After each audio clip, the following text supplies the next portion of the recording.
इस देश के अंदर एक ऐसी पीढ़ी, एक ऐसी नस्ल पैदा हो गई थी बड़ी संख्या में, जो मंदिरों में जाने को ये मानते थे कि उनके सेकुलरिज्म इससे खतरे में पड़ जाएगा। लेकिन आज मैं देख रहा हूं, ममता दीदी भी अब मंदिर में जाकर के चंडी पाठ कर रही है। ये परिवर्तन है ना, ये है नया भारत। हर व्यक्ति को भगवान की शरण में जाना ही पड़ेगा।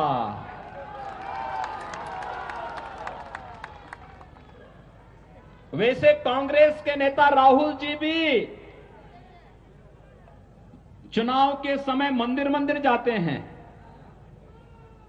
और एक जगह तो मंदिर में ऐसे बैठ गए कि उनको पुजारी को टोकना पड़ा, कह रहे ये मंदिर है, आसन ठीक ढंग से बैठिए। वो ऐसे बैठ रहे थे जैसे कोई नमाज पढ़ने के लिए बैठता है।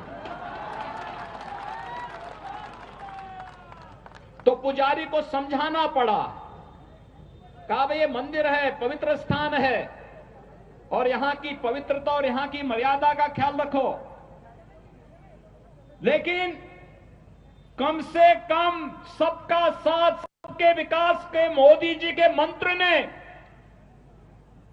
गरीबों को मकान भी दिया, विद्युत कनेक्शन भी दिया, स्वास्थ्य की सुविधा भी दी, किसानों को किसान सम्मान निधि भी देश के अंदर दिया, और सभी लोगों को आपकी आस्था का सम्मान करने के लिए भी मजबूर कर दिया है कि आज कोई चंडी का पाठ कर रहा है, कोई मंदिरों में जाकर के दर्शन करने के लिए मजबूर हो रहा है। ये सबसे बड़ी वैचारिक विजय हम सबकी है। जब वैचारिक विजय के मंच पर हम लोग जीत चुके हैं, तो जनता जनार्दन का आशीर्वाद स्वतः ही भारतीय जनता पार्टी को प्राप्त होना है, और वही आशीर्वाद मांगने के लिए भारतीय जनता पार्टी के कार्यकर्ताओं के लिए यही आशीर्वाद प्राप्त करने के लिए आज मैं आपके बीच में यहां पर उपस्थित हुआ हूं। भाइयों बहनों, बंगाल आजादी के समय ये मान्यता थी कि बंगाल विकास की धुरी बनेगा, लेकिन दुर्भाग्य से कांग्रेस ने, फिर कम्युनिस्टों ने, और फिर पिछले 15 वर्षों में टीएमसी ने बंगाल को खोखला बना दिया। बंगाल में गरीबी की दर बढ़ती गई, बेरोजगारी की दर बढ़ती गई। यहां पर पार्टी विशेष के कार्यकर्ताओं की गुंडागर्दी ने अव्यवस्था और अराजकता का एक तांडव किया।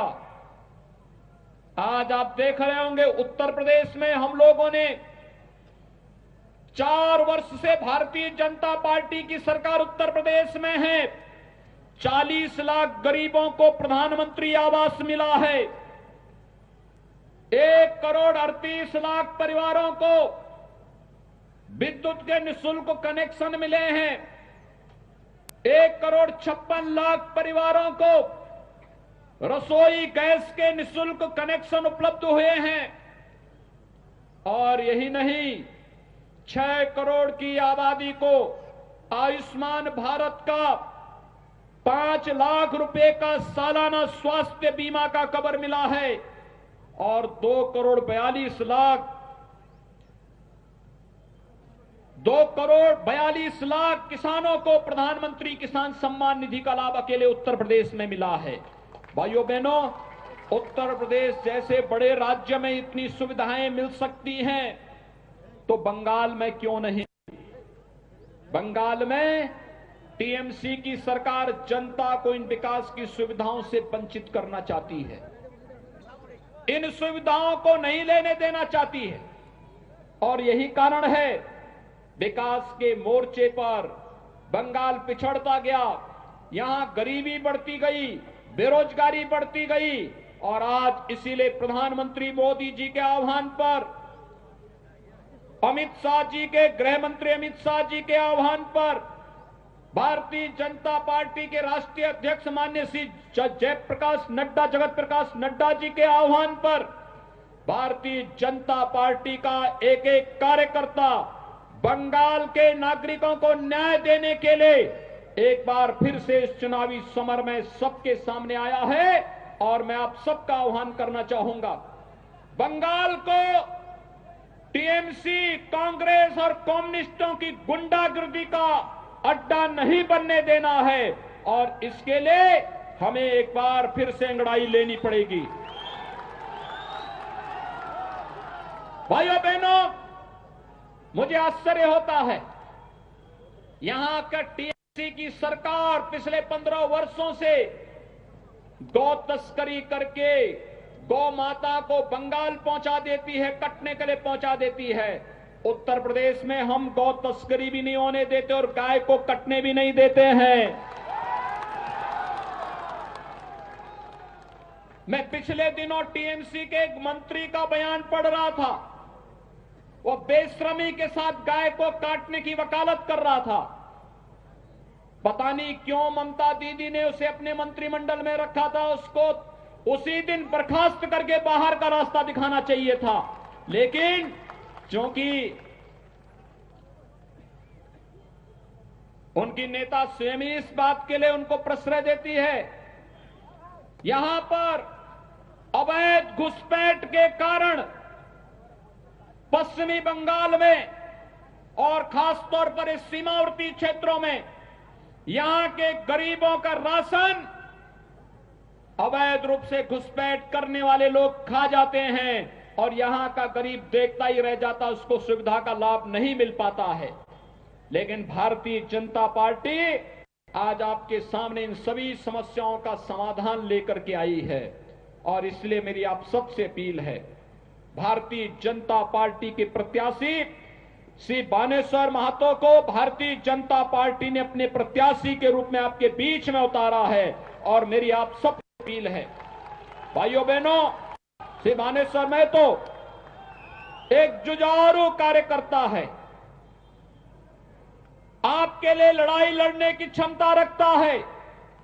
यहां के सांसद श्री ज्योतिर्मय सिंह महतो के साथ मिलकर के विकास के कार्यों को एक नई ऊंचाइयों तक पहुंचाने का कार्य करेगा और इसके लिए श्री बानेश्वर महतो को भारतीय जनता पार्टी ने अपना प्रत्याशी बना करके आपके बीच में उतारा है। बानेश्वर महतो के समर्थन में आप सभी सहयोग करेंगे? हाथ खड़ा करके मेरे सामने जोर से बोलेंगे, दोनों हाथ ला करके बोलेंगे, जय जय श्री राम, जय जय श्री राम। कमल चुनाव चिन्ह पर बानेश्वर महतो को भारी बहुमत से विजयी बना करके पश्चिमी बंगाल विधानसभा में भेजे और यहां पर बानेश्वर महतो और यहां पर सांसद श्री ज्योतिर्मय सिंह महतो मिलकर के यहां विकास, लोक कल्याणकारी योजनाओं को तो आपके पास लेकर के आएंगे ही, साथ साथ भारतीय जनता पार्टी के उन कार्यकर्ता परिवारों को भी न्याय दिलाने का काम करेंगे जो कार्यकर्ता हमारा शहीद हुआ है बंगाल के लिए और बंगाल के नागरिकों को न्याय देने के लिए शहीद हुए हैं, उन परिवारों को भी न्याय दिलाने का कार्य करेंगे। मैं एक बार फिर से आप सबका हृदय से अभिनंदन करता हूं।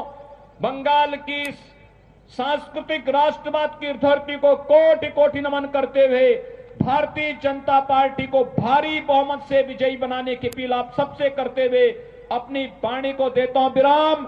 जय जय श्री राम, जय जय श्री राम। धन्यवाद। तो जय श्री राम के उद्घोष के साथ योगी आदित्यनाथ ने अपने चुनावी भाषण को यहां पर विराम तो दिया, लेकिन यहां से सीधे तौर पर ममता सरकार पर करारा हमला, करारा वार किया है और साफ तौर पर कहा है कि 2 तारीख के बाद टीएमसी के जो गुंडे हैं उन्हें जवाब दिया जाएगा। योगी आदित्यनाथ ने कई बातें यहां पर मंच से कही। आपको बता दें, उन्होंने साफ तौर पर कहा कि टीएमसी के जो गुंडे हैं उन्हें 2 मई के बाद सजा मिलेगी।